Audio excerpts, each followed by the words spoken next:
Bienvenue sur le podcast de Quasi-Demi, le podcast qui pousse vos habitudes dans le bon sens. Je suis Emna. Et je suis Alain. Ensemble, nous avons créé le site Quasi-Demi afin de vous permettre de faire vos courses les yeux fermés. Et aujourd'hui, c'est à travers ce podcast que nous souhaitons vous guider vers un mode de vie plus sain, grâce à l'interview de véritables experts dans tous les domaines.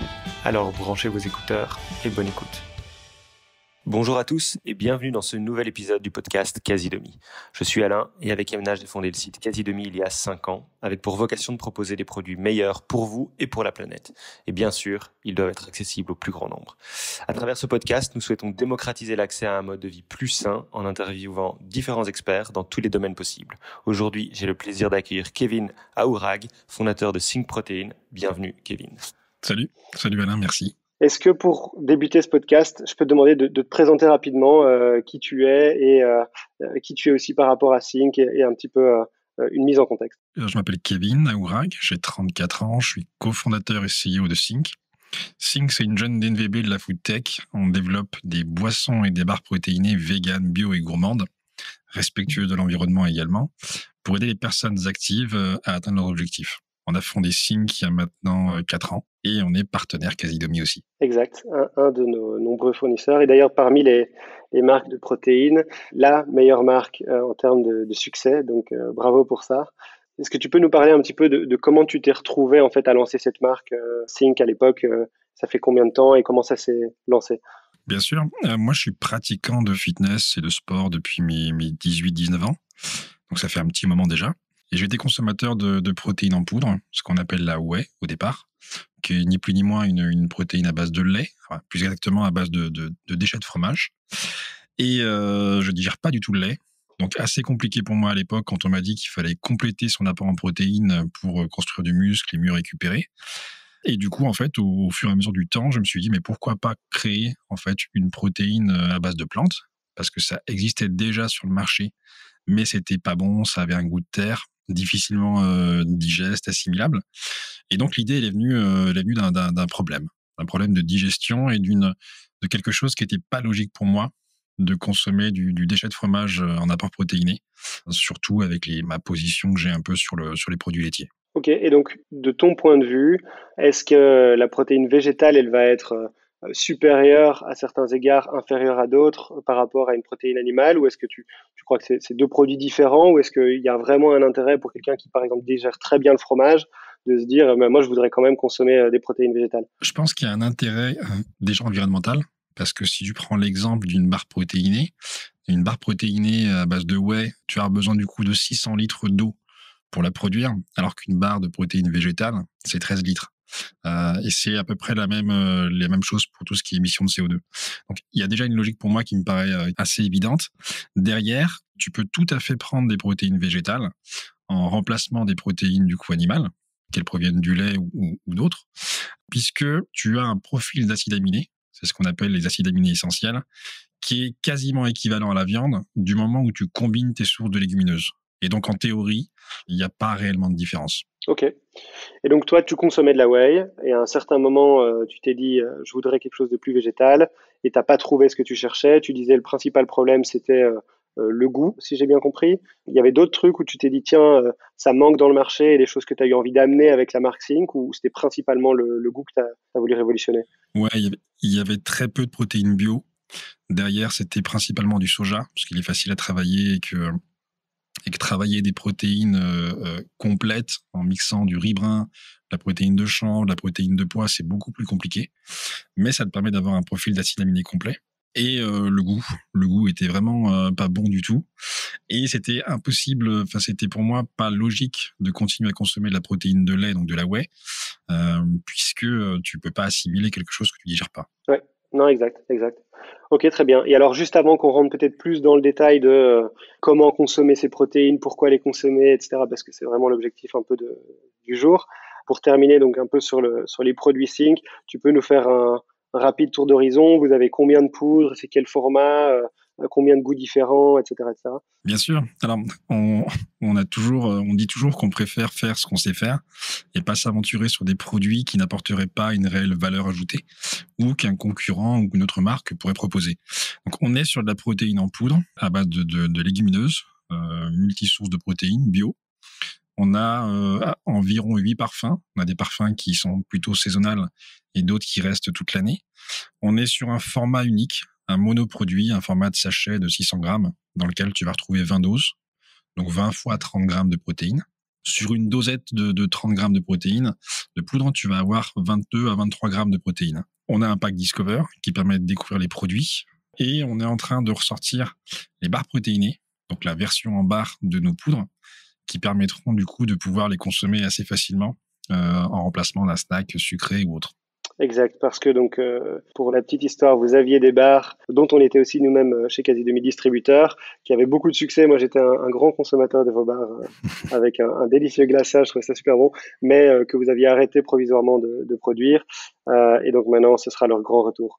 Donc ça, c'est une très très bonne nouvelle pour nous, parce qu'il y avait pas mal d'amateurs. Bah c'est ça, ouais. Ouais, le souci, il est venu simplement, pour être totalement transparent, matières premières qui ont augmenté. Ouais. Difficulté du coup d'approvisionnement, à un prix qui n'était pas du tout logique, qui ne permettait pas de vivre avec. Et derrière, le souci de DLU, donc de durée de vie du produit, parce que tout était du coup cru. Et on avait un très haut taux de protéines et on avait des problèmes de conservation sur la suite. Donc on a préféré l'arrêter. On a préféré se concentrer sur le produit, des mois de R&D. Et on a testé la semaine dernière les premiers tests. On est très très content et on espère les sortir rapidement et tu vas pouvoir retrouver du coup des snacks protéinés très cool. Bon goût. Ok, génial. On reparlera évidemment de la marque Think dans tout le long du podcast, mais maintenant pour s'attaquer un petit peu plus à la consommation de ces protéines. Ici, maintenant, je me mets à la place de Monsieur Tout le Monde. Moi, je fais pas mal de sport et donc je comprends et je consomme moi-même parfois des protéines, mais je peux me mettre à la place d'une personne qui se dit, attends, moi j'ai une alimentation équilibrée, je consomme un petit peu de tout, je mange peut-être de la viande, du poisson, peut-être pas. D'ailleurs, c'est peut-être un sujet à aborder. Est-ce que j'ai besoin de protéines? Pourquoi j'en consommerais? Est-ce que ça s'adresse à tout le monde, à certains publics, en fonction de leurs objectifs? Tu peux nous parler un peu de ça? Oui, en fait, la protéine, c'est un macronutriment essentiel. Bien souvent, les personnes l'oublient. Et quand on parle de protéines, pense tout de suite aux suppléments en protéines en poudre. Ce qui n'est pas le cas. C'est comme les glucides et les lipides. On en a besoin pour nos cheveux, nos organes, nos ongles, nos muscles. Et il s'avère que les protéines, c'est le carburant du muscle. Alors, les glucides aussi, mais dans une autre manière. Et bien souvent, on dit toujours des études montrent qu'un sédentaire a besoin de 0,8 grammes par kilo de poids de corps de protéines. Donc, si tu fais, par exemple, 70 kilos, tu fais du coup 70 multiplié par 0,8 et ça va te donner ton besoin en protéines journalier. C'est ça. Quand tu fais du sport et que tu es actif, tu peux monter jusqu'à 1,5 à 2 grammes de kilos par poids de corps. Donc, tu as un besoin supplémentaire en protéines qui n'est pas facilement atteignable par la nutrition, par les nutriments, par les aliments du coup solides. C'est d'ailleurs pour ça que pas mal de personnes qui font de la muscu vont prendre des blancs de poulet, ils vont se faire des collations, ils vont fractionner les repas pour essayer d'atteindre leur niveau de protéines assez facilement. Mais c'est pas bon pour le système digestif. Et donc, les raccourcis, comme les protéines en poudre ou sous format de barres, donc condensées, permettent d'atteindre ce besoin en protéines. Ce besoin en protéines, il va être augmenté pour les personnes qui veulent perdre du poids, puisqu'on l'oublie bien souvent, mais pour perdre du poids, le corps tape d'abord dans le muscle s'il n'est pas assez nourri en protéines avant de taper dans la graisse. Ok, super intéressant.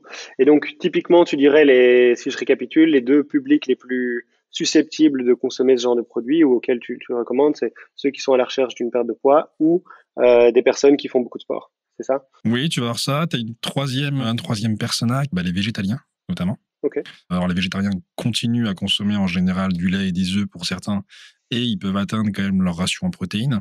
Mais pour les végétaliens qui ont complètement enlevé les protéines animales de leur alimentation, c'est très compliqué d'atteindre les besoins recommandés. Encore plus pour les sportifs, pour les personnes qui font du sport. Alors, par sportif, j'entends même une personne qui fait 2-3 séances de sport par semaine et qui a un objectif de sport santé. Et là, c'est compliqué d'atteindre les besoins en protéines.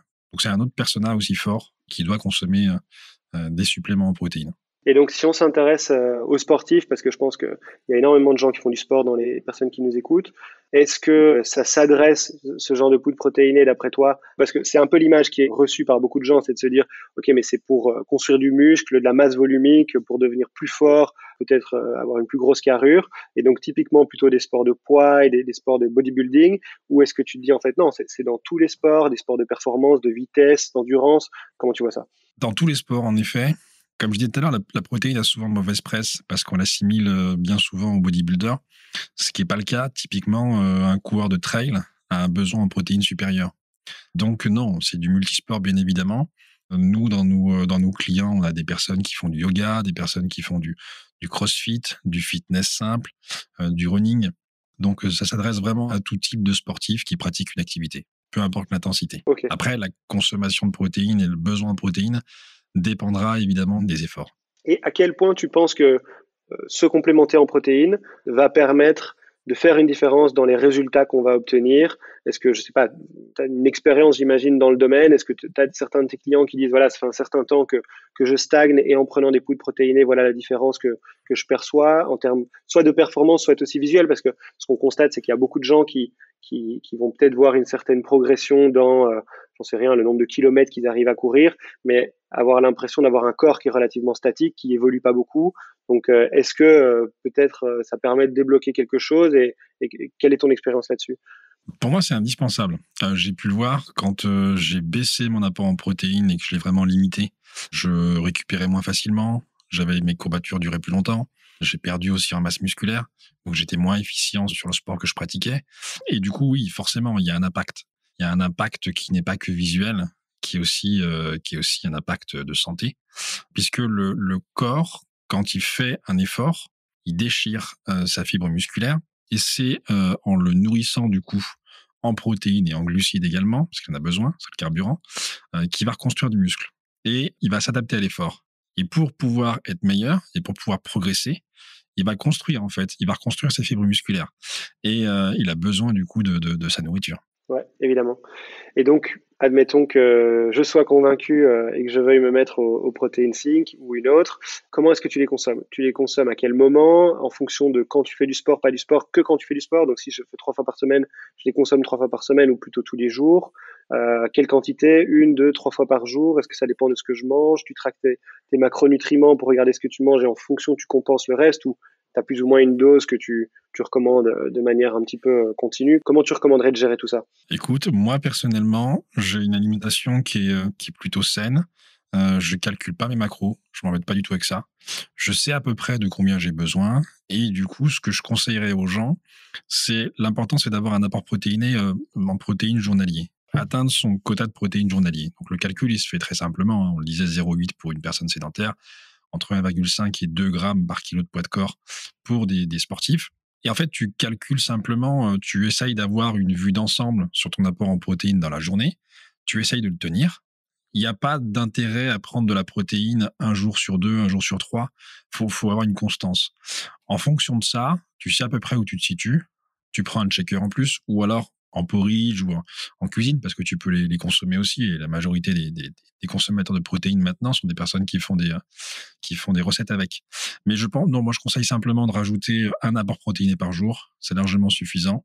Je le rappelle encore une fois, c'est que le plus important, c'est même pas tant le taux de protéines journalier, c'est d'avoir suffisamment de BCA.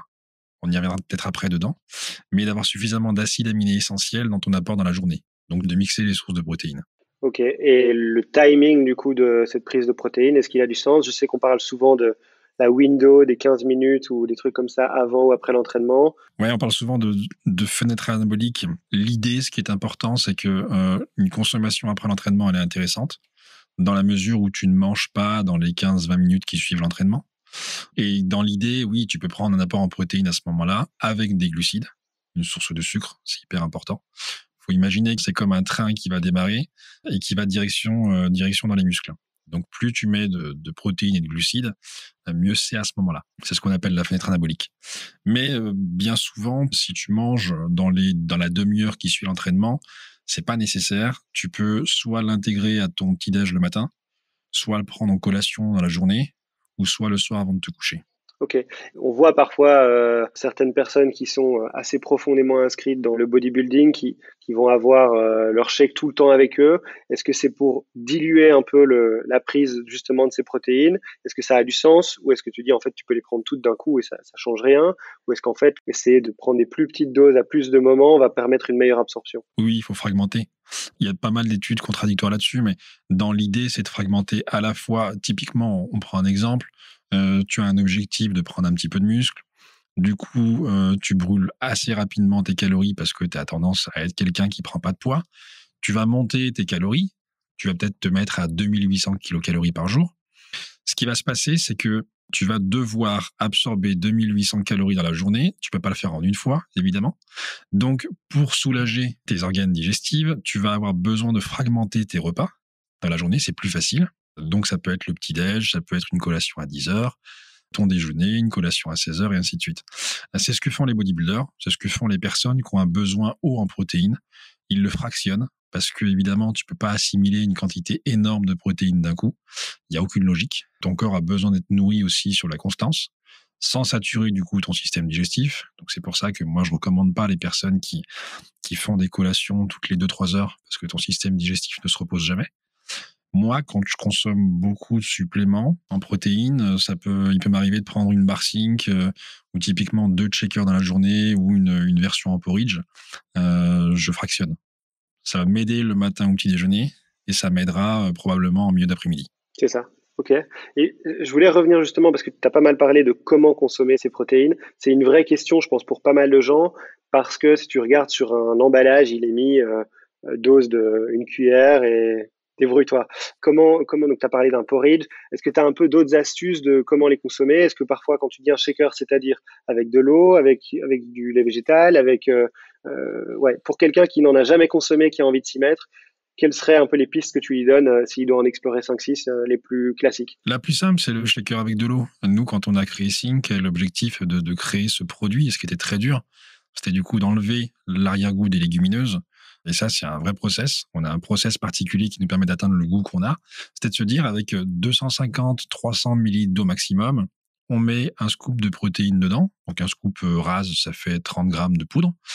On check environ 10 secondes. Elle se dilue bien, elle se mélange bien et on la boit. Ça, c'est le moyen le plus rapide et le plus facile, surtout quand tu es en déplacement ou quand tu es au bureau ou autre, pour la consommer.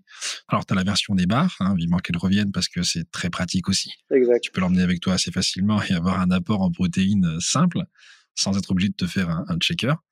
Et bien souvent, de plus en plus de gens, ça c'était la version, à l'époque, beaucoup de gens prenaient les protéines en shaker, très simplement. Alors certains y mettaient du lait ou autre. Donc, dans la logique d'avoir des protéines végétales, la logique de lait végétal se retrouve aussi, mais ce sera un peu plus épais que de l'eau. Néanmoins, il y a pas mal de personnes qui les cuisinent, qui en font des recettes, qui en font des pancakes, qui en font des porridge, des smoothie bowls et ainsi de suite, où on peut le mixer dans son smoothie le matin, par exemple, avec des fruits, du lait végétal. Et voilà, il y a tout type de mode de consommation. C'est ça. Et alors, admettons que je veuille en faire des crêpes, des pancakes, des trucs. J'imagine qu'il y a 36 000 recettes sur Internet. La compréhension, c'est que généralement, ça vient se rajouter dans une préparation toute faite. Et tu dis, en fait, tu as préparé, ta pâte à crêpes et tu viens mettre une petite dose de protéines en plus. Ou est-ce que ça vient se substituer à un des ingrédients, genre, j'en sais rien, farine, sucre, un truc du genre? Ça se rajoute. Alors, je suis pas très, très adepte des recettes parce que c'est pas moi qui les fais. Je suis pas très bon à la matière, mais j'aime beaucoup les manger. Mais oui, bien souvent, tu baisseras un peu la farine et tu mettras de la protéine pour pas que ça fasse non plus trop farineux. Mais oui, elle s'ajoute très facilement dans les recettes. Ma copine fait pas mal de pancakes protéinés avec la protéine Sync et le résultat est assez bluffant. Mais il y a un mode de consommation qui a vraiment changé. À l'époque, on prenait notre shaker en sortant de l'entraînement et maintenant, la majorité des consommateurs en font des recettes parce que c'est meilleur, parce que c'est plus sympa et parce que il y a aussi cette envie d'intégrer un macro nutriment comme la protéine végétale dans une alimentation saine. C'est ça. Et je vois que tu en as une derrière toi, Choconutty. Je crois pas que tu aies mentionné les goûts depuis le début de l'épisode. Tu peux nous donner 2-3 des goûts pour faire saliver un peu l'auditeur? Bien sûr. Je sais qu'il y a Speculoos notamment qui est gros succès. Il y en avait d'autres. Ouais, on a la Choconutty, c'est le premier. C'est le tout premier qui est né. Ok. Ça reste notre best-seller depuis le lancement. En réalité, de toute façon, le plus important, c'est quand tu consommes un produit tous les jours, faut que tu l'aimes. Mhm. Et bien souvent, le problème des marques à l'époque, c'était que c'était compliqué de les consommer tous les jours. Tu tiens pas et tu changes constamment. On a pas mal de parfums. On a Choconutti, on a French Vanilla, qui est très bon aussi. Le fameux Speculoos, oui, qui a fait carton, qui était très bon. On a Ice Coffee, on a Apple Pie. On a pas mal de parfums. On essaye d'innover assez régulièrement dessus. On a une petite complication, évidemment, quand tu prends des bonnes matières premières, qu'elles sont sourcées et qu'elles sont bio, avec un travail, du coup, de macération des matières premières avec des vraies fèves de cacao, avec des vraies graines de café. C'est qu'en fait, on est souvent en rupture. C'est compliqué, du coup, d'avoir constamment... Petite dédicace à nos catégories managers qui font les achats chez vous et qui me disent souvent non, ils sont encore en rupture, c'est pas possible. Ouais, Mais, exactement. effectivement, on connaît. Les victimes de votre succès, c'est un bon problème. C'est ça. Mais on essaye toujours d'avoir plusieurs flavors, plusieurs goûts disponibles et de garder les best-sellers toujours en dispo. Yes. Ok. Et pour finir sur un peu la consommation des protéines, est-ce qu'il y a des trucs à éviter, des trucs à ne pas faire? J'en sais rien, les cuire, à certains moments, est-ce qu'il y a des choses qu'il faut éviter, des risques éventuellement de trop en prendre, j'en sais rien. Les erreurs du débutant, entre guillemets, c'est quoi? Les erreurs du débutant. Non, on peut cuire ses protéines. Il y avait souvent une fausse idée reçue comme quoi on dénaturait les protéines. Mais en fait, dénaturer les protéines, c'est simplement changer en fait leur structure pour leur permettre de soit mieux être assimilées, soit se transformer. Mais non, je pense qu'il n'y a pas de bonne ou mauvaise façon. Il faut se faire plaisir. Il faut que ça reste un plaisir et non pas une contrainte, sinon on ne le tient pas sur la durée. C'est comme une diète, entre guillemets, qu'on pourrait remplacer par une façon de s'alimenter. Je pense qu'il faut calculer son besoin en protéines assez simplement. Ne pas trop en prendre, ça ne sert à rien. Ça dépend de vos objectifs. Et après, je pense qu'il faut arriver à mixer ses sources de protéines. Alors, c'est assez facile pour des gens qui consomment de la viande, de baisser un peu leur viande et d'augmenter les protéines végétales. Pour ceux qui sont vraiment végétaliens, eh ben, c'est un véritable avantage de rajouter ces protéines-là. Il n'y a pas vraiment de leçon, hein, de toute façon. Il faut juste se supplémenter en fonction de ses besoins. Ok. Non, très bien. Et du coup, si j'attaque un peu un autre chapitre que je voulais discuter aujourd'hui, je sais que beaucoup de gens veulent un peu s'y mettre et on voit des tonnes de contenu sur les réseaux sociaux, il y a des applications, des machins, mais il semblerait que dans le monde du fitness, il y ait tout un univers avec un langage, avec une technicité, etc., qui peut être un peu intimidante quand on veut se lancer. Et donc, je voudrais profiter de t'avoir ici parce que tu connais le sujet assez bien pour aider un petit peu quelqu'un qui voudrait se lancer à la fois donc sur le modèle protéines et consommation, mais aussi un petit peu pour les aider à découvrir l'univers de comment on peut se lancer dans une aventure éventuellement de fitness et de performance et de progrès. Première question, qu'est-ce qui est réaliste? Donc tu parlais de prise de poids, prise de masse. Qu'est-ce que on peut attendre en tant qu'individu si je m'y mets demain, je fais 80 kilos, j'ai envie de prendre de la masse musculaire, c'est quoi la vitesse à laquelle ce genre de changement va se passer, qu'est-ce que je peux faire pour accélérer ces changements, pour qu'ils se voient vite, et après peut-être aussi parler de la différence évidemment dans le poids de muscles, graisse, etc., parce que c'est tout un chapitre, mais si on commence par simplement, admettons que j'ai un corps plus ou moins standard sans surpoids, je m'y mets et j'ai envie de prendre du muscle, ça prend combien de temps si je m'y mets pendant 3 mois, qu'est-ce que je peux attendre? Tu prends assez facilement quand tu commences et que tu n'as jamais fait de musculation. Puisque ton muscle répond assez bien, il se structure assez vite, à condition que tu manges correctement et que tu apportes suffisamment de protéines, mais pas que, il faut aussi apporter pas mal de glucides, parce que c'est une question de dépense énergétique versus ton apport en énergie. Et donc, tous les débutants ont des résultats assez vite. Ce qui est plus long, c'est sur la durée, c'est de le tenir en fait, et c'est là où il faut que le plaisir reste. On a la chance d'avoir beaucoup de contenu gratuit, de par les réseaux maintenant, contrairement à l'époque où moi j'ai commencé. Et du coup, on peut assez facilement se documenter, assez facilement prendre des conseils. C'est vraiment devenu un univers très ouvert dans lequel de multiples façons de s'entraîner sont disponibles. Il y a pas mal de personnes que nous aussi, on a en ambassadeur qui apportent du contenu de qualité. Une personne de 80 kilos qui va commencer la musculation, en 3 mois, elle peut avoir de très bons résultats. En 1 an, encore des meilleurs. Là où tu commenceras un peu à stagner, c'est au bout de 3 ans, 3-4 ans d'entraînement. Et quand tu dis commencer la musculation, ça veut dire quoi? Ça veut dire 1 fois par semaine, 3 fois par semaine, 7 fois par semaine? Qu'est-ce que tu dois faire pour commencer à voir la différence? Écoute, au début, je pense que tu as des résultats assez rapidement, même en faisant 2 séances par semaine. Après, ça se corse un peu. Après, on dit toujours que 3 séances, c'est bien pour le maintien. Et plus, c'est bien pour progresser. Mais c'est la même chose pour les personnes qui font des cours co, des cours collectifs ou des entraînements comme le Pilates, et ainsi de suite. On s'y prend facilement au jeu, on voit l'évolution et puis on y tire une satisfaction, je pense comme toi et moi, personnelle, qui nous motive à être plus productif, à être meilleur. Et puis il y a ce sentiment d'accomplissement qui, à mon avis, reste une des plus grandes motivations. Et on parle parfois donc il y a cardio et exercice plus musculaire. Pour toi, les deux doivent être combinés ou est-ce que finalement le cardio va pas parfois, je sais pas, contredire ce qu'on est en train d'essayer de créer en prenant de la masse et le cardio va plutôt avoir tendance à te faire perdre du poids? Est-ce que tu recommanderais de limiter un minimum la cardio ou justement tu dis autant que possible? C'est sûr que c'est deux choses très différentes, hein. Tu prends les coureurs de fond, ils n'ont pas du tout le même physique que les sprinteurs. C'est évident, le cardio apporte une dépense énergétique. Donc, évidemment, une perte de poids, même si c'est pas le cardio en lui-même qui fait perdre du poids, puisque, je prends un exemple très simple, plus tu as de muscles, plus tu dépenses des calories et de l'énergie au repos, et plus tu fais de la musculation ou du fitness, plus tu dépenses aussi des calories. Donc, c'est pas le cardio qui fait perdre du poids. Par contre, il peut être contre-productif si pratiqué à trop haute fréquence et trop grande intensité quand tu veux prendre du muscle. C'est évident. Parce qu'il va créer un déficit calorique ou... Parce qu'il crée déjà un déficit calorique et derrière, il est contre-productif par rapport à une façon de s'entraîner qui va être, par exemple, une prise de muscle ou un travail de force. C'est pas du tout le même travail et ça a tendance à ne pas du tout marcher ensemble. Donc la cardio un peu, mais peut-être pas aller mettre des semi-marathons tous les week-ends si on veut prendre un peu de masse, quoi. C'est ça. Et du coup, je parlais justement de la notion de masse graisseuse et je sais qu'il y a des ratios en fait qui sont traqués dans le fitness. Je sais pas si toi d'ailleurs c'est quelque chose que tu fais. Maintenant, il y a de plus en plus de balances qui vont permettre de traquer assez facilement son ratio de masse graisseuse. À quel point c'est important pour quelqu'un qui voudrait découvrir, de se faire un repère, qu'est-ce qu'il doit attendre et qu'est-ce qu'il doit viser? C'est un indicateur. Un indicateur, comme tout indicateur, ça rassure ou ça amène à un objectif. Je dirais que d'un point de vue esthétique, la meilleure façon de le calculer, c'est le miroir, parce que c'est ce qui marche le mieux. Moi, je regarde pas du tout à combien je suis en masse graisseuse. Je sais que quand j'ai été le plus propre possible, je devais être autour de 10-11%.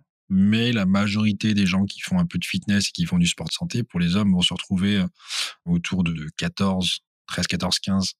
Donc non, je dirais que c'est pas un élément de mesure indispensable. Ok, très clair.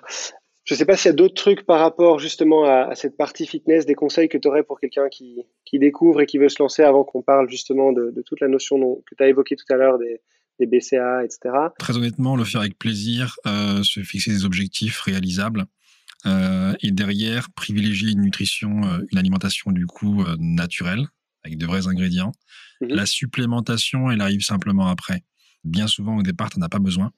Il y a pour ça qu'on appelle un supplément. Et non, ce qui me fait hérisser un peu le poil, c'est les débutants qui veulent tout de suite prendre pas mal de compléments alimentaires, comme de la créatine, comme des BCA, il y a pas mal de choses, et c'est pas indispensable. Ok. Et justement, c'est intéressant que tu en parles, parce que c'était un sujet que je voulais évoquer, c'est créatine, BCA. Tu peux nous expliquer ce que c'est, quel intérêt ça peut avoir pour qui?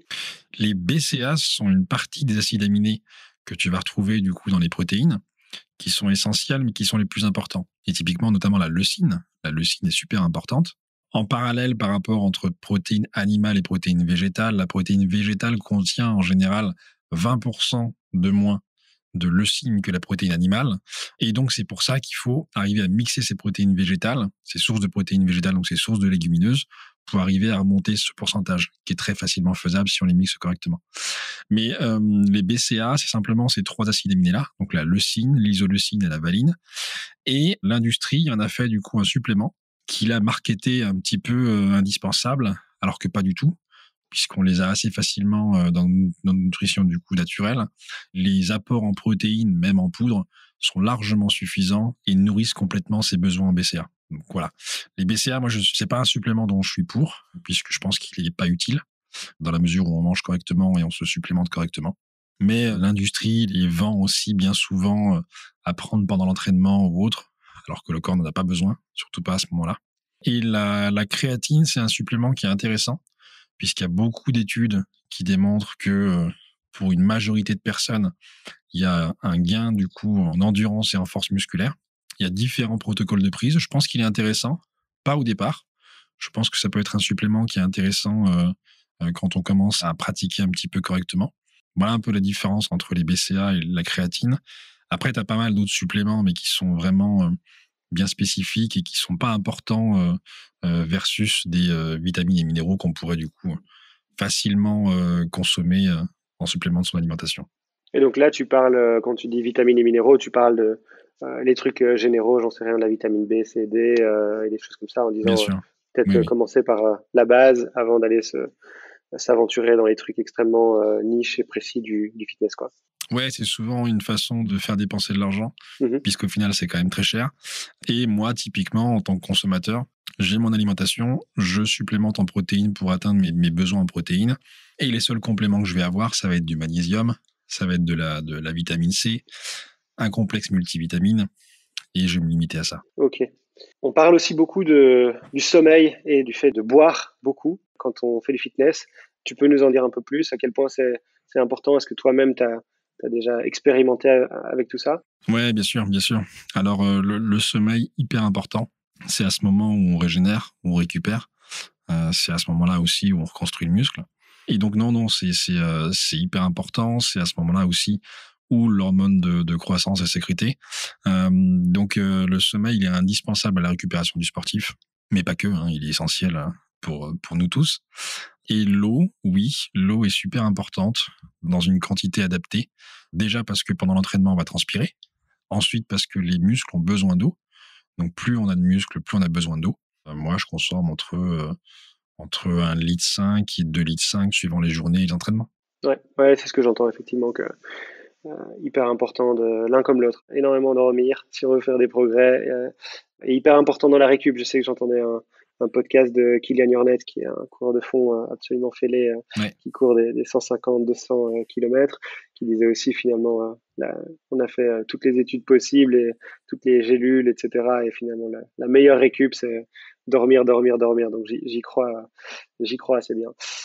J'avais encore une question sur les protéines. C'était, est-ce que tu les prends en cure ou est-ce que c'est des choses que tu prends tout le temps? Et si tu les prends tout le temps, est-ce que tu recommandes de changer parfois de protéines ou est-ce qu'on peut garder la même protéine tout au long de l'année, entre guillemets, sans danger, ou est-ce qu'il faut varier dans le temps? L'intérêt d'avoir une source de protéines multi-sources, c'est justement de pas d'avoir une monosource de protéines. Donc, c'est intéressant de la consommer sur la durée. Il n'y a pas de cure pour moi en protéines. C'est pas comme les vitamines. T'as pas à un moment donné où ton corps sature. Il faut que ce soit raisonné comme prise, mais elle peut être quotidienne. Je le rappelle, l'objectif, c'est d'atteindre son quota en protéines journalier et pas du coup par phase. Et après, ce qui est important, c'est plutôt le côté digestion, assimilation, et ensuite le côté écœurement. On peut varier les goûts, mais pas varier les sources de protéines en poudre. Ouais. C'est intéressant de les varier sur de la protéine du coup solide. Mm-hmm. Mais par contre, pour de la poudre, nous, dans le cas de la protéine zinc, tu as déjà 4 ou 5 légumineuses à l'intérieur. C'est déjà suffisamment varié C'est ça. pour un supplément. Parce qu'on parle parfois du soja, par exemple, et donc effectivement, là, il n'y a pas de risque de se dire on est coincé avec juste de la protéine de soja. En fait, il y a déjà une variété au sein de la poudre. Donc, ouais, c'est ça. Oui. Vous avez déjà fait ce travail en amont pour les clients, quoi. Et peut-être pour conclure, un sujet que je voulais aborder, c'était plus la marque Sync elle-même. Je sais que vous êtes vachement engagé pour tout ce qui est durabilité. Nous, c'est des choses qui nous touchent beaucoup chez Casilomi parce qu'en tant que marque, c'est ce qu'on veut prôner, nous-mêmes dans notre fonctionnement, mais aussi les marques avec lesquelles on travaille, parce que c'est quelque chose que, je vais pas dire on contrôle, mais un petit peu quand on fait le choix de nos fournisseurs, on essaye de travailler avec des gens qui sont engagés. Et je sais que du coup, Sync fait pas mal de choses. Est-ce que tu peux nous parler un peu de ça et de ce que vous arrivez déjà à faire et peut-être même ce que vous envisagez de faire pour vous engager dans la durabilité en dehors de ce que tu as déjà dit, donc simplement en ayant des protéines végétales, ce qui est déjà vachement plus durable. Oui, bien sûr. Notre produit qui va revenir, donc les barres, on a fait le choix d'un produit avec peu d'ingrédients. Principalement sur la poudre, nos protéines sont sourcées en Europe du Nord pour la majorité. Elles sont fabriquées en Belgique, donc on essaye de se sourcer assez proche. On a enlevé les dosettes plastiques des sachets pour les remplacer par des dosettes compostables à base de maïs. Yes. Qu'on vend du coup à l'unité parce que le problème des clients qui se retrouvaient à la fin de l'année avec 10, 12 dosettes en plastique. Exactement. Ouais. Et on avait une surconsommation qui était complètement illogique, même pour nous en tant que consommateurs, et c'est déjà par nous que ça vient. On est en train de travailler sur un shaker compostable pour éviter le plastique aussi. Juste pour clarifier pour les auditeurs, donc le shaker, tu parles de l'espèce de gourde dans laquelle on boit, quoi. Dans laquelle tu fais ton mélange eau plus poudre et que tu bois, bien sûr. On a des shakers en plastique pour l'instant. On est en train de les remplacer tout doucement par des shakers compostables à base de maïs aussi. Donc, il y a pas mal de choses qu'on essaie de faire à notre niveau. C'est plus un mode de vie qu'on essaye de prendre chez Sync. Comme à notre niveau, on peut changer les choses, ce qu'on peut apporter. Même moi, j'ai beaucoup évolué en tant que personne. Je suis passé de quelqu'un qui faisait du fitness, qui mangeait mal, beaucoup de junk food, et ainsi de suite, à quelqu'un qui a intégré plus d'holistique en fait dans ma façon de penser, de voir la vie et d'entreprendre aussi. Et c'est quelque chose qu'on essaye d'apporter avec notre équipe, à la fois sur nos produits, qui resteront toujours des produits sains et à destination du coup d'une meilleure santé et d'un meilleur monde, et au travers des valeurs qu'on veut véhiculer. C'est quoi vos projets chez Sync pour les prochains 6 mois, les prochaines années même? Comment tu as envie de voir évoluer la marque, que ce soit en termes de gamme de produits, d'internationalisation, quelles sont un peu les choses dans lesquelles vous avez envie de vous lancer? Écoute, on a l'objectif de sortir nos barres protéinées, de sortir d'autres goûts de la protéine en poudre. On aimerait aussi le faire en format prêt à boire, donc des solutions buvables déjà prêtes, qu'on pourrait retrouver du coup dans différents points de vente. Notre objectif, il va être d'évangéliser la protéine en poudre, la protéine végétale tout court, pas qu'en poudre, de la rendre plus disponible, évidemment de sortir que des produits bio. Et après, l'objectif, il est de la rendre accessible dans les points de vente et de rentrer en grande distribution. Ce serait intéressant pour nous aussi. Et on attaquerait l'Europe aussi d'ici quelques temps. Ok, trop cool. Donc, plus de produits et disponibles à plus d'endroits. Donc, on va vous voir de plus en plus, je pense. Très content, en tout cas, en tant que Quasi-Demi, d'avoir participé à cette ascension. Donc, franchement, super produit. Comme je le disais, moi-même consommateur, donc je peux que recommander à ceux qui nous écoutent de tester. Dernière chose que je voulais faire avec toi, Kevin, c'est quelque chose qu'on fait avec tous nos invités. Je vais te donner 2 choix, 2 mots à chaque fois. Dis-moi lequel te correspond le plus pour qu'on apprenne à mieux te connaître. Est-ce que tu es plutôt livre ou série? Série. Plutôt sucré ou salé? Sucré. Donc toi, tu prends la chocolatey, quoi. Oui. Plutôt smoothie ou latte? Smoothie. Bière belge ou kombucha? Ah, question piège. Kombucha. Ciné ou rando? Ciné. Ah, je suis surpris. Pour quelqu'un qui vit à Annecy, c'est surprenant. Mais, intéressant. Ville ou nature? Nature. Ah, quand même. Et est-ce que tu es plutôt lève-tôt couche-tôt ou lève-tard couche-tard? Lève-tard couche-tard. Ok, trop cool. Donc les entraînements plutôt fin de journée à aller à la salle, alors j'imagine. Ouais, j'ai essayé le matin très tôt, mais ça m'a jamais réussi. Trop cool. Bah écoute, merci 1000 fois Kevin pour ton temps. C'était super intéressant. Je pense que nos auditeurs sont très contents de découvrir un peu, appréhender ce monde de, justement, comme je le disais, fitness, protéines, tous ces termes qu'on utilise, créatine, BCA. Donc ils vont pouvoir découvrir tout ça. Donc très très cool. On est hâte de découvrir un petit peu tout ce que vous nous réservez avec la marque Sync. Bah écoute, merci Alain, c'était un plaisir. Ça fait un petit moment qu'on est partenaires et c'est une fierté pour nous. Et donc, ravi d'avoir cet échange et puis en espérant que les personnes qui vont écouter ce podcast auront un avis favorable sur les protéines, suivant leurs besoins. Et de toute façon, on reste disponible, nous aussi, si les gens ont des questions. Trop cool. Merci beaucoup. Vous avez aimé ce podcast? N'hésitez pas à le noter, à le partager auprès de vos proches ou à laisser un avis en commentaire. Ces petits gestes nous permettent de faire grandir le Quasi Talk et d'aider ainsi plus de gens à booster leurs habitudes dans le bon sens. Et dernière chose, pensez à vous abonner sur votre plateforme préférée pour être au courant des prochains épisodes. À très bientôt!